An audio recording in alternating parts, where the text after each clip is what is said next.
Welcome to the Content 10x podcast. I'm your host, Amy Woods, and I'm delighted that you've joined me for this episode. The Content 10x podcast is all about content marketing, and there's a big focus on getting the most from your content, getting the maximum ROI with creative and strategic content repurposing. That's what we're all about on the show. In this episode, we turn our attention to original research and reports. So listen on to hear about the value of original research in B2B marketing, including what we mean by original research and some direct examples from B2B marketing experts. Also, content creation and repurposing opportunities that original research can generate from different purposes and stages of your marketing funnel, and the strategic benefits of proprietary research, from demand gen to pipeline growth and brand awareness. But before I get to the main content, just to mention, if you want content repurposing tips and guidance, industry updates, inspiring stories and exclusive news delivered straight to your inbox every other week, then join thousands of business owners, marketers and creators and become a Content 10x insider. Head to content10x.com/newsletter. Back to the main topic. So if you've been following along, you'll know that we've just run a 6-weekly episode mini-series all about expert interviews. I was delighted to be joined by our very own Hayley Evans, who co-hosted the series with me. Now, we covered the what, the why, the who, the how of interviewing experts within your organisation to power your entire content strategy. Do go check those episodes out, episodes 324 to 329. We also have a really epic blog post called The Ultimate Guide to Planning, Recording and Repurposing Expert Interviews to fuel your entire content strategy. The link will be in the show notes, or head to content10x.com/324 right now. The idea for the series came about after I'd recorded episode 323, called How to Create Content That AI Can't Create. This is a really interesting topic because AI-generated content is everywhere, from blog posts to social media posts to graphics, videos, you name it. And this comes with a downside, which is a flood of low-quality, undifferentiated, commoditized content clogging up our feeds and search results. I made the point in that episode that we shouldn't be competing against this AI content. We should rise above it. If AI can create it, we need to raise our standards. And I also spoke about this with our wonderful guest, Andy Crestodina, in episode 322. We see AI content get churned out at pace, but it's often generic, predictable, and it lacks depth and nuance that human-created content brings to the table. So instead, we should focus on quality, not quantity, and share new ideas, say things that haven't been said before. There are plenty of examples of this type of content. Our series on expert interviews was a perfect example of completely unique human-led thought leadership content. Other examples of this type of content that AI simply can't create very well includes detailed how-to guides, live streams, events, collaborative content, webinars, of which we're soon going to do a whole series on. And there's also original research and reports, which is what I want to talk about in today's episode. Original research is one of the most valuable types of content that you can create in B2B marketing. Now, it's fairly obvious to say, given it's in the title, original, but this is going to be, by its very nature, unique, and it's saying something new that's not something that AI is going to create, because you're creating something proprietary and something that people can trust. It's your research and you believe in what you're talking about. Now, we've seen some crazy examples of where AI will blatantly make things up, and you don't want that. It fabricates facts, it hallucinates, but this data-backed research that you can create will build credibility. The great thing about original research is that it can generate lots and lots of new content for different parts of your funnel, gated and ungated content, which I'll come on to in a moment. So first, let's look at what we mean by original research. So you decide on a topic that's interesting to your audience that you're going to study and generate insights, ideas and findings from. How do you choose the right topics? Well, that's about aligning research with your audience needs, market gaps or industry trends. So you need to do the work yourself when it comes to choosing the topic. The research is usually in the form of analysing data, interviewing people, conducting surveys, and working through that information. Now, I'm not going to play down how much work goes into original research, because it can be quite extensive, but then that's what makes it valuable and trustworthy. And on that, be sure to say where the information and data in your report comes from to build that trust. Now, you might do it all in-house, or you might work with a specialist company who will assist you, for example, by creating and running surveys, gathering data, analysing data. So it's going to require time, resource and budget. And you need to make sure you embark on your research study with the end in mind to make sure you get the right data. So it's lots of work, but it's well worth it. On our sister podcast, B2B Content Strategists, we talk with leaders in the B2B marketing space. And I want to share with you this clip from Katie Morley, our guest on episode 1 of season 3, talking about a research report in her previous role as Global Head of Content at Content Square. You'll hear just how fantastic they can be. So what Content Square had was access to the anonymized data of like hundreds of thousands of these global well-known brands around the world, which meant that they had so much interesting data, interesting metrics about how people were interacting with websites, what makes a good website, what makes a poor website, what's causing frustration, what's causing people to bounce. And they began building this huge yearly benchmark report. And the benchmark report was just insights about website experience, mobile devices, user experience, taken from all of this anonymized data. I can't remember how many data points there were, but it was like millions, if not billions of data points. And I think this one is the most memorable one for me because it was just this campaign that kept on giving. It was like juice that would just deliver a content marketing strategy for the entire year. So the first asset was the benchmark report. We delivered this PDF. It was all the benchmark data broken down into different parts of the experience that were most important at the time based on kind of user behavior. But from that, we would then break it down into, okay, so for the retail industry, here are the benchmarks for the retail industry, or for the UK, this is what's happening on UK websites, or in the Asian market, this is kind of what they're doing. And from that, we'd build individual reports. Then we'd do webinars. Then we'd do press releases. Then we'd do event talk tracks, and we'd do social media campaigns with all this data. And I think it was very, very impressive. Like, it drove so many results. It generated so much interest. People were intrigued by it. People would ask the customer success team at Content Square, when is it coming out? When can we expect the next benchmark report? So not only did it generate loads of demand, it was great for driving pipeline, but I think in terms of branding, it was the most perfect example of, okay, we know your industry and we know your competitors and how they're performing better than anyone else. Here's all of this data. It's that kind of really strong, which is often upsettingly quite rare for B2B to have such a strong brand message with an asset that is genuinely useful, that is able to use the data that only they can get to deliver this content marketing asset that just has so much life and legs. And it was a nightmare to deliver. All of that data, crunching it down as a content marketer was so difficult. I think we got to 24 iterations or something of the first benchmark report before we actually went live with it. But it was a fantastic asset that, again, every year you could reiterate, you could improve it, you could add new benchmarks. So you didn't have to reinvent the wheel every single year thinking, what can we do this year to drive demand? And it had built a lot of brand awareness, and people kind of knew to expect that from Content Square. So that was definitely the most memorable, biggest global kind of content campaigns I've worked on. There you go. You heard from Katie about how they were able to create their report every year. It generated lots of content for them. It positioned them well in their industry. It's really hard to argue that this isn't a great thing to do. And it's really good advice to work out how to become the go-to. So look at past reports, look at your competitor reports, and create something that can be annual so it becomes part of your content strategy.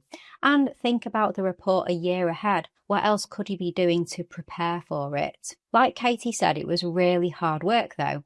And they were fortunate to be sitting on the data that went into their reports. But like I said, you can also work with external providers. So I'd now like to share this clip from Shannon Howard, Director of Customer and Content Marketing at Intelum. She was in episode 5 on B2B Content Strategy Season 3, and she shares how they worked with Forrester for their report. So we commissioned research from Forrester, and this is an update to a report that we commissioned in 2019. And the unique thing about this report is Forrester usually does total economic impact reporting on, like what is the average ROI that customers see from your product or service. And then they do more thought leadership type where they're doing something on the industry. But this report was a blend of total economic impact for the industry. So instead of total economic impact for Intelum, it's total economic impact of the field of customer education.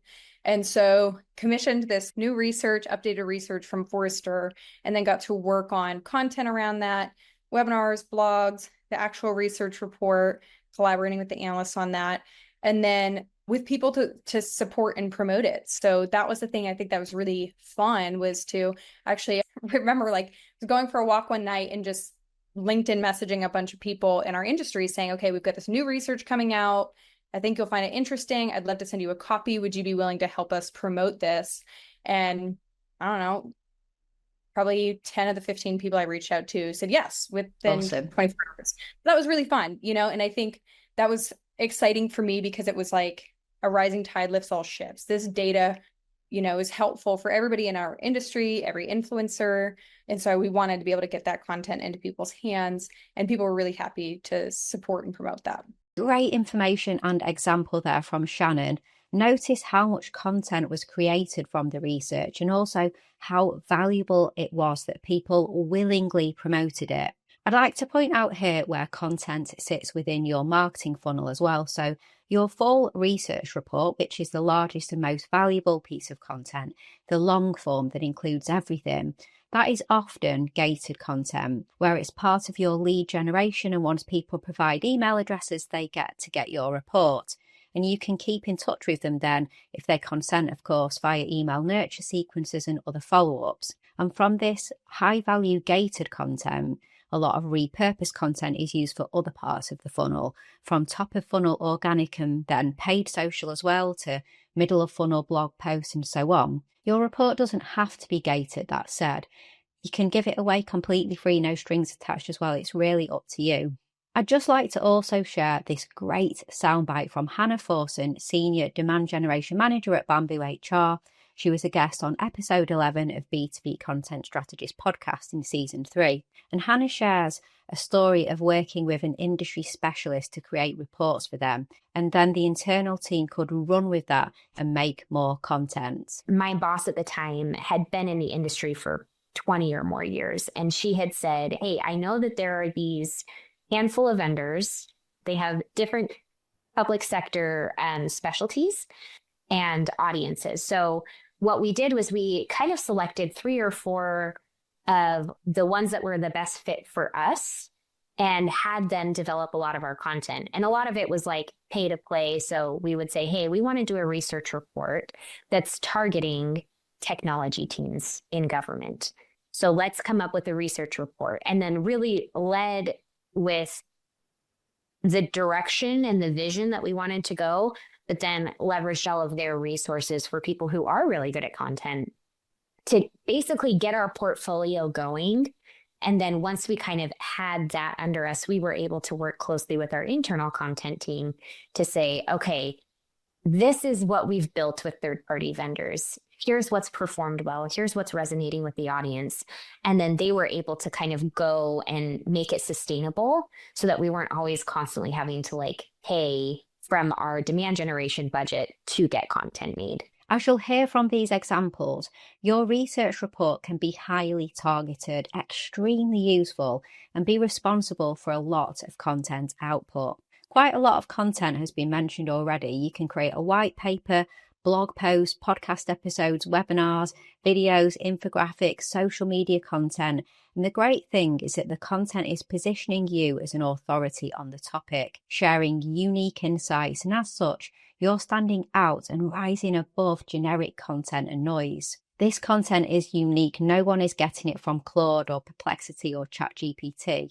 When I spoke to Camille Trent, content marketing lead at Aura, on B2B content strategies in episode 13 of our recent season 3, she spoke about how the research and report may be more quantitative, and then you can create more qualitative content by having discussions about the findings. I loved what Camille had to say about this, so take a listen. From the report standpoint, I like that you can have a theory kind of going into it, look at the data, and then if the data does support what you think that it does and your mission sort of as a company, then you're able to beat that drum, like share the problem like again and again. So I do really like that from more of a, it's not a deep bottom, but I would say like almost a middle funnel type of way, because you have that like just deeper connection to the problem and you have what feels like just proof. But then on the podcasting side, you kind of have a similar type of proof, but from more of a colloquial industry expert point of view, so that they still hold that credibility. This is what I'm seeing, right? Like, this is what's happening. Here's how I'm dealing with it. And so you pair those things together and like all of a sudden you have like this quantitative with this qualitative, and you're able to paint this like very clear picture of, you know, why this is a problem. As I said, I absolutely loved what Camille said there, and I really do encourage you to go and check out the full episode over on B2B Content Strategist for Camille's episode, and in fact all of our guests on B2B Content Strategist. I'd also like to point you to a previous episode here on the Content 10X podcast with Michelle Lynn. That was episode 237, called The 4 R's of Repurposing Research. Michelle is the founder of Mantis Research, and she helps marketing teams get credible and meaningful survey data in order to create content. So you should check that conversation. It's at content10x.com/237. In essence, what she talks about. So reusing your data elsewhere, you don't just share the research data in the final report, but share it in all sorts of places, from sales decks to keynotes, which we've already covered. So that's all about repurposing. And then reflecting on findings. This could be in LinkedIn posts, on podcast episodes, in webinars. Look at angles and insights and the so what of it all. Reveal solutions, so looking at the unexpected findings or gaps and think of the new content opportunities related to them. This is the kind of things that could be podcast episodes like Camille talked about. And also reimagine your data, presenting findings from different angles again, but really usefully providing new content opportunities. I also spoke to Daniel Plume on the Content 10X podcast. The episode was called 7 Steps to Transform Your B2B Report. And in that conversation, Daniel spoke about, if you have a research report already, how you then work through it to find the value and create content opportunities. So check that out too. That's episode 237 with Daniel Plume. A key point that I want to make here is that original research can create lots of thought leadership and authoritative content. The content that you can create helps you to stand out, and if you know your audience, then your research will be exactly what they want. If you're surveying your audience and perhaps even running some interviews too, get the chance to create content with, not just for your audience as well, which I think is another big win.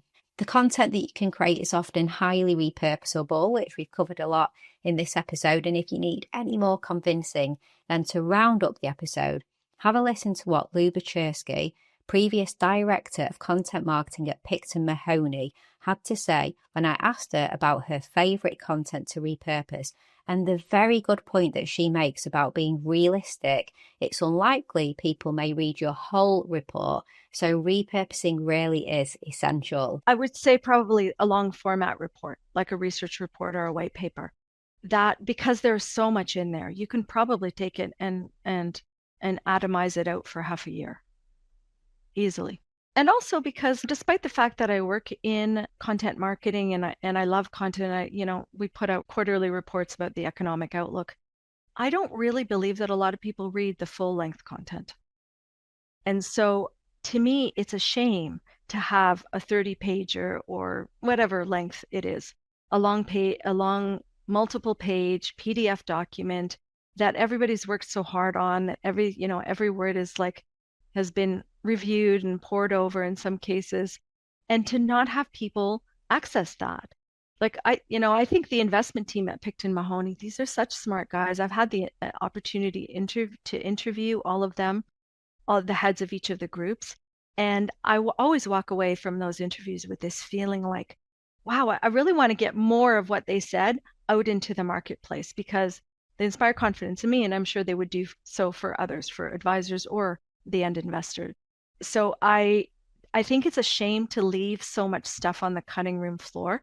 If you've already gone to the work of producing a big report, you want to make sure that those little nuggets go out to whatever channels are appropriate in smaller bite-sized chunks. Great words from Luba, and I agree that you can create content for half a year or longer from a great piece of research and a research report. So I hope you found this episode really useful and you're inspired to consider what next with the original research you create and how much content you'll have from it. Okay, so thank you so much for listening today. And if you'd like any help with your content, then please don't hesitate to get in touch. We can help you with all of this repurposing of your research reports, or perhaps you want help with webinars, podcasts, blog posts, you name it. If you create content, then we can help you get the maximum value from that content. So just go to content10x.com/inquiry and we'd love to speak with you. Okay, all that's left to say is thank you so much for listening, and we'll catch you in the next episode.